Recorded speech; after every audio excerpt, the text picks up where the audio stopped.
Welcome back to Ash on Comics. I'm Ash, and I don't have a comic today. I got a comic movie, Captain Marvel. And if you're here, you're not sick to death about hearing about this film, apparently, and you want to know what I have to say. Of course, you want to hear what I have to say, right? Stay tuned.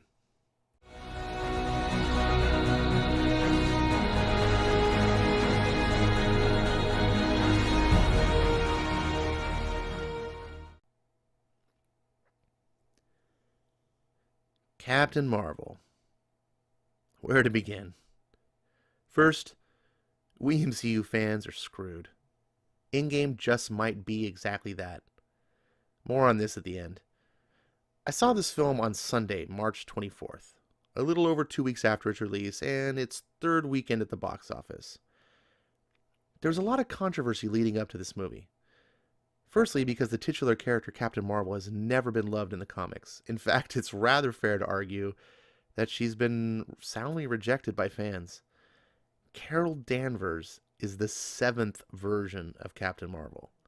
And since receiving her own book as the character in 2012, she's had her series canceled and rebooted 9 times. Think about that for a second. It hasn't even been 9 years. The longest run of any single volume of Danvers' Marvel is 17 issues. Most are less than 6. Roughly half a decade ago, Marvel Comics really started pushing the hard left social agenda in its books, each year pushing the envelope further until many long mainstream fans had had enough. Somewhere between 2014 and 2016, Comicsgate was born. Fans were fed up with the way Marvel was treating their beloved characters, using them as mouthpieces to spread propaganda rather than simply be the fun entertainment that they were designed to be and had been for over 60 years. When the backlash was felt, instead of listening to their fans, who Stan Lee, may he rest in peace, had always said were the real bosses of Marvel, industry pros shouted down and demonized the upset fan base. And the label Comicsgate was bestowed, as a reference to Gamergate, as an attempt to discredit these dissenters as not real fans. Eventually, this would evolve into what many industry pros would define the label as describing a hate group. Put simply, in comicdom, if you don't like Captain Marvel, you're a misogynist bigot, and you're probably part of the white patriarchy. As the Captain Marvel film started making its push, comics fans were reservedly excited. The MCU had proven to be a winning product managed by those who knew what they were doing. Even if Marvel Comics was utterly destroying their flagship characters in the comics, for example, Captain America being turned into a Nazi and then replaced by a black man, Thor being made unworthy so that he could be replaced by a woman who was sick and dying and a lifelong pacifist, and yet still better than a man who also happened to be a god. Then there was Iron Man, who was replaced by a little black girl who, of course, is way smarter than Tony Stark, yet utterly detestable as a person. I could go on, but you get the point. Marvel Studios, the film branch, still had many classic tales of these beloved characters to mine. Captain Marvel has none. She's a hated character that has literally been written as a fascist tyrant. She's not a hero. She's a villain written for a small fringe element that sees villains as their heroes. Enter Brie Larson. Despite any reservations, many fans, including myself, thought that it didn't matter how bad Marvel Comics was portraying Captain Marvel, because Kevin Feige had the winning formula. He would give us the Captain Marvel that would outshine her pitiful comics counterpart. But then Brie Larson had to open her mouth. In all my years, I have never seen a celebrity who's been more unlikable and shown more contempt for fans than Brie Larson. When she's not making repeated statements of how she doesn't hate white dudes, she's hating on white dudes. In not a single press release can she ever be seen smiling.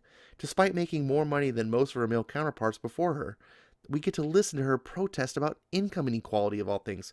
Fans are already sick of the complete bitch that is Carol Danvers, and here we got to see Brie Larson telling Carol in effect to hold her beer. And like in the comics, the more she got criticized, the more she and the industry doubled down. For many, this was a sign that Marvel Studios was going the way of Marvel Comics. Endgame indeed. So it was that I saw this film in its third week of release. I had already heard many things about the film, and I was honestly expecting to really hate it. The funny thing is, I didn't.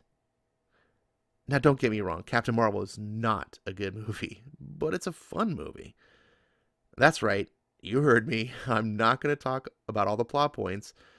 Other reviewers have already done this. They've analyzed this film to death, and I'm way late to the party.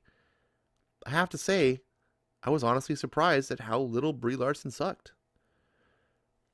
In all the marketing, Brie is shown to never smile or show any emotion. I was worried that the person I saw in the press release was the person I was going to see in the film. Thankfully, she wasn't. Now, she still isn't great, but the faults lie more in the writing and the directing. Brie is just an actor reading lines and emoting in front of the camera, and with the weak material she's given, she handles it okay. There were many parts of this film where I was thinking to myself, I could actually get to like this Captain Marvel. And then we'd get the "you should smile more" scene, or the "I don't need to prove myself to you" scene. Ugh. The biggest problem with this film is that it's actually a decent popcorn flick that's being squashed by unnecessary identity politics and feminist agenda that's sitting on it. For example, Captain Marvel's already the lead of this film. She's already been deemed as the most badass hero in the Marvel Cinematic Universe. Her best friend, along with her daughter, who was actually Captain Marvel long before Carol was in the comics, are both strong female characters that aren't ham-fisted down your throat to convert you to feminism. They are likable and entertaining. Yay! We have another female hero that we can enjoy just like Wonder Woman. Nope. Back up the dump truck. We gotta slather this with unnecessary feminist nonsense, like completely eradicating any existence to the original Captain Marvel. The guy who bore the identity of Captain Marvel decades before Carol.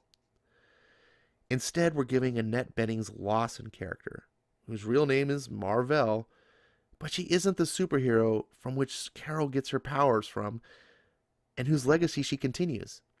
It seriously comes off as Marvel Studios is understanding that if they put the actual Captain Marvel on screen, that fans would walk away wishing they got him instead of Brie Larson.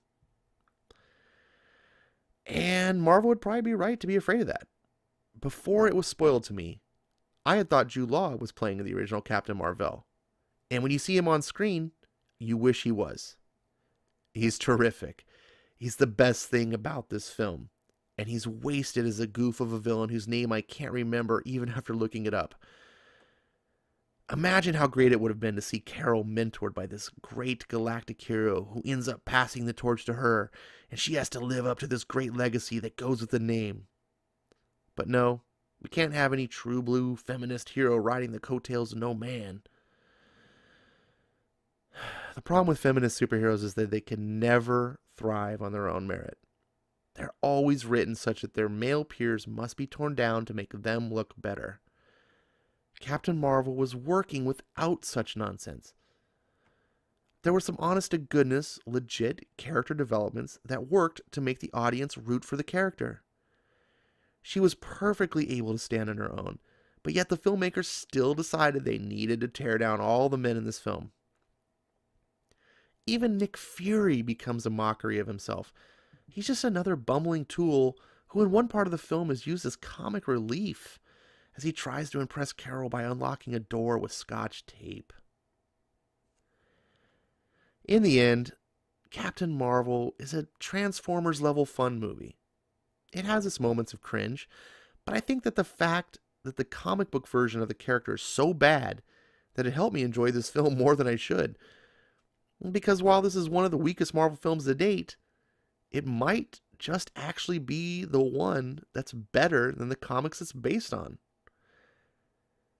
So one last thing. I mentioned at the beginning how we're screwed. At the time of this writing, Captain Marvel sits as the 10th highest grossing superhero film of all time, closing in at that coveted $1 billion mark with a realistic chance of surpassing The Dark Knight. Think about that. One thing is for certain. Captain Marvel is not a flop. It's a massive success, and it's not just a monetary one. I'll remind you that I saw this film on the third weekend of its release. The theater was still half full, but what really struck me was at the end of the film, when the credits started to roll. The audience erupted in cheers. In my many years of going to the movies, I've never seen this before. I've seen audience applause before, but it's always opening night, or at least opening weekend. I've never seen breakout applause for any film on its third week.